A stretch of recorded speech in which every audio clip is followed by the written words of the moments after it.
Gratitude प्रॅक्टिसबद्दल तुम्हा सर्वांनी ऐकलं असेलच आणि तुमच्यापैकी कित्येकांनी त्याचा उपयोग करून त्याचे बेनिफिट्स अनुभवले असतील.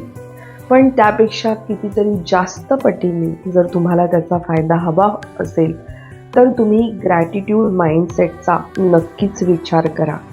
कारण ग्रॅटिट्यूड माइंडसेट असणाऱ्या व्यक्ती या प्राप्त परिस्थितीला अतिशय सकारात्मक पद्धतीने पाहतात आणि सकारात्मक पद्धतीने हाताळू शकतात.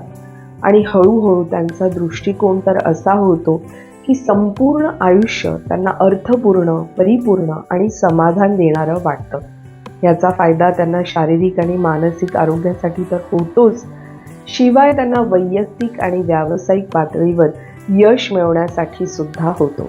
कारण बऱ्याचदा होतं काय की स्पर्धेच्या युगात आपण स्वतःकडे आणि इतरांकडे अतिशय नकारात्मक पद्धतीने पाहतो आणि त्यांच्यामधल्या स्वतःतल्या नकारात्मक गोष्टींवरती लक्ष केंद्रित करतो.